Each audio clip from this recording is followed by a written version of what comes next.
Hey guys, Brian Martin United here with your daily news show. Stick around for transfer news, my thoughts on Ruben Amorim, and some news from the women's side. Let's get into it. So first off, Hojlund, as we already know, Napoli's probably the front runner. They're valuing him around 39 million pounds, looking like a loan to perm move. We'll probably get confirmation on that this weekend. We kind of have to because the transfer window closes Monday. So we'll see. Sancho, apart from posting that photo, not a whole lot of news. Still either Roma or MLS. The reason why MLS is thrown in there is because of his recent love interest with the rapper Sweetie. So we will see. Maybe he'll come here in MLS and maybe he'll join Messi. Who knows? I don't know. Um, Garnacho, as we know, 144 appearances, 26 goals. Romano yesterday confirmed that he has gone to Chelsea for 40 million pounds. So see you later, Garnacho. Malacia. It seems like Elche has come out of nowhere and moved into first place ahead of Roma, Celtic, and Atalanta for Malacia's signature. So again, given that this is crunch time in the transfer window, we'll probably see some movement on that in the coming days. Anthony, Real Betis, they've returned, excuse me, with an improved offer. Talks have intensified. Apparently, there's one more talk to be had or conversation to be had before that's hopefully finalized. That's according to Team Talk. The ball is in United's court to accept Betis' offer. As reported before, apparently Anthony has left his apartment and is now living in an apartment or a hotel at the airport, at the Greater Manchester Airport. So I don't know, maybe he's staying at the Radisson Blue or the Clayton or maybe the Holiday Inn Express. I don't know, but apparently he is staying at the airport. He is ready to hop on that plane to Spain at any moment. Um, Update on Senny Lamens, not really an update. Um, Sorry, I lied on that one. Again, he missed his game for Antwerp last weekend, so he's definitely going somewhere. Um, Again, the rumor from ESPN FC and other sources is that he is not being signed as the number one keeper at United. So again, as I said before, maybe his camp heard that and they started offering him to other teams. One of those teams being Galatasaray. They seem to really be negotiating hard for Lemon's services. That would hurt us. I would hope that we could put some of that Garnacho money into the Lamens deal to help get that across the line. Hopefully he can come in and take over for Bayender and Onana. But if not, then I think Heaton should get the gloves at Burnley. But again, I'm not the manager. Who knows? Kobe Mainoo. So uh, the Manchester Evening News has said that Kobe's departure would trigger a move for a midfielder. So would we see another Baleba bid, a late window Baleba bid? Will we see Stiller join? Ruben reiterated his stance that Kobe needs to fight for his place with Bruno. Again, I mean, Bruno, club captain, plays every game. So I don't know how that's going to work other than if we see some sort of partnership with them like we saw against Grimsby Town, which I don't think is a good central midfield partnership. Um, I guess my question, my thoughts on that is, you know, is Kobe not showing that he's worthy of at least a few minutes of playing time in Ruben Amorim's eyes, right? Like, is he not training well? I don't know because again, Ruben's saying he has to fight with Bruno, but I mean, is he not showing that, hey, like I can come on for the last 15 minutes, give Bruno a breather, we keep him fresh? Like, is he not even showing that? Or is he not showing that he can't at least even play alongside Bruno? Although I disagree with that combination, is he showing that he can't even like get in beside him ahead of Casemiro or Ugarte for at least again 10, 15 minutes, 20 minutes of a game, right? So that's a little bit surprising to me that Kobe would have fallen so far down the pecking order that he's not even getting looks in apart from playing at Grimsby Town, which I mean, to be fair, was probably the worst match in hindsight to throw him into. Because obviously a very poor showing from United. Kobe's at the heart of that. So Kobe haters are probably like, hey, see, that's why he's not playing. I think that was, again, in hindsight, 2020, right? Probably the worst game he could have come into to start his campaign this season for Manchester United. Um, my other thoughts are maybe there were promises of game time made to Kobe that weren't fulfilled. Maybe that's what has upset him. Because, granted, it is only a few games into the season, so I would call for patience given his age.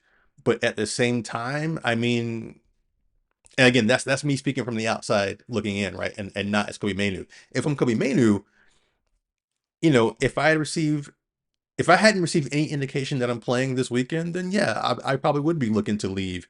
I mean, again, maybe promises were made to me and they were broken. I don't know what goes on behind the scenes there.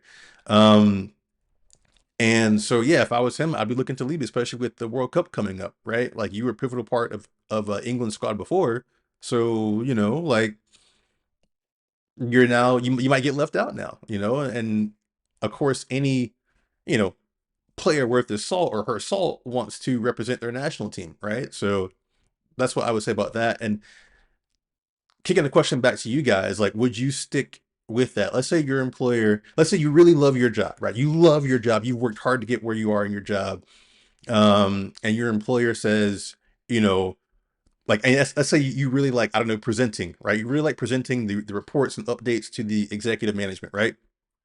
And you're good at it. But, the employer says, you know what, we're gonna let someone else present, you'll get your chance, you'll get your chance, and meanwhile, another employer is offering you the same, if not more money to be the full-time presenter, right? Again, you love presenting, you love your job. Maybe you stick it out, maybe you don't. I mean, again, just like my example, United is a business. They're always looking to improve, which means they're always looking to replace you with something better, right? Same thing with your job. They're always looking to replace you with something better, right? And maybe cheaper. Anyway, let me not get too far into that, right? I think we've all had enough economy talk and job talk, right? Especially here in America.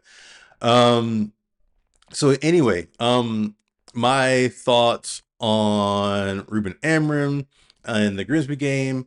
I still feel icky about the Grimsby match, but we have to move past it, right? That's already old news at this point. We got another game tomorrow to focus on. Again, people's problems with Amram looking at his tactics board against a side like Grimsby, not watching the pins. If he has to use his tactic boards to try and figure things out, so be it. Like, I don't care, right? I've got a whiteboard over here on this side of me, right, that I use to scribble things down. I think we all need somewhere to jot down thoughts and kind of move things around and figure it out, right? So that's not a big deal to me. Him not watching the penalties, I've seen Pep do that. I've seen other managers turn their back during part of the penalties. Maybe that's just him. Again, he's an emotional guy, so maybe he would have been too emotional had he sat there and watched it. That's not a huge deal for me.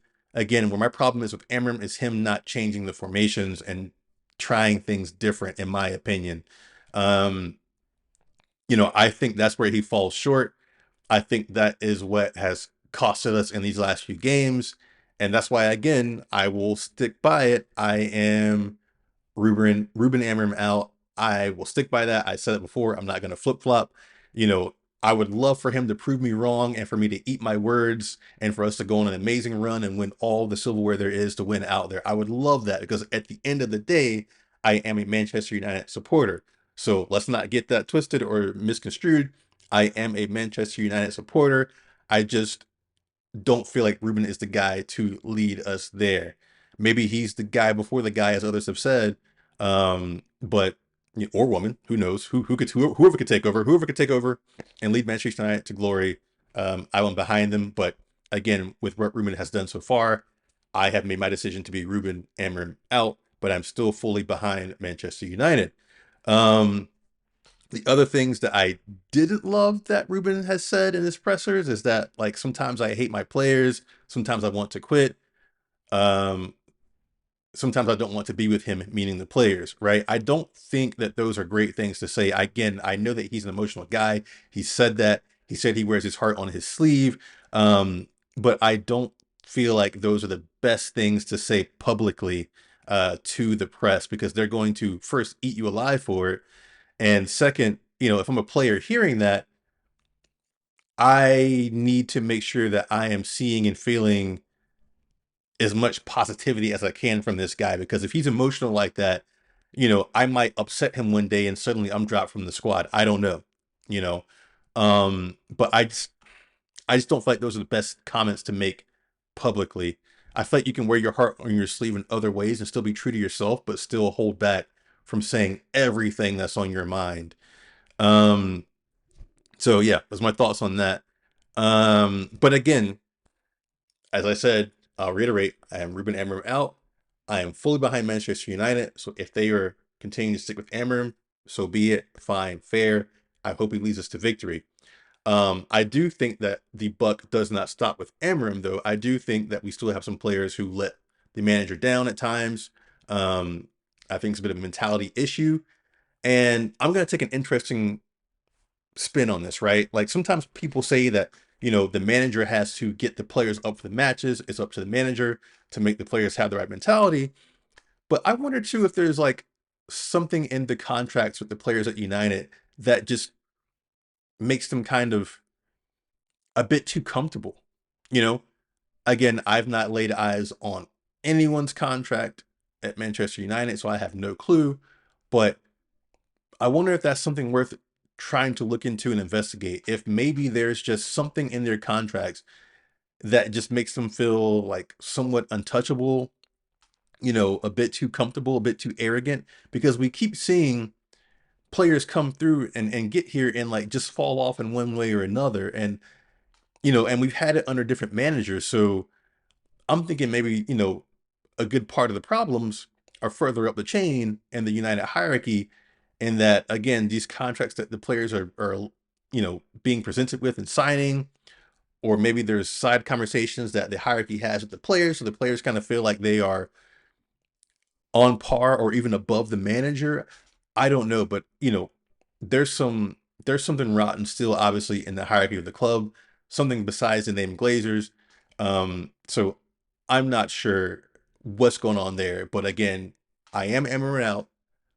I do think some players are to blame. I do think that, there are some issues with the hierarchy. I think a lot needs to be fixed. Maybe if the hierarchy was better, Emran would be performing better, the players would be performing better. I don't know, chicken or the egg kind of thing. But I am fully, fully behind Manchester United. So if they do decide to stick with Amram and these players and their structure, and we eventually turn things around and get to good again, then so be it, and I will be happy. And we can all be celebrating and looking forward to smashing teams week in, week out. Um, but yeah, you know, and something else, mentioning the players that I wish would stop, right?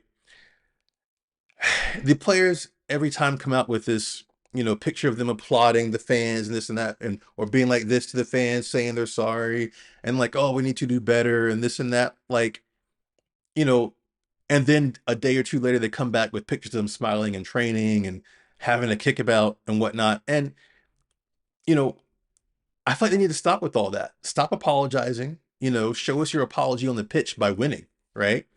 And then I also don't want to see you smiling and kicking around and training, right? Like you guys are all millionaires. You're getting to live all of our dreams. Um, so, we're spending the hard-earned money, giving away our time for free to support and watch.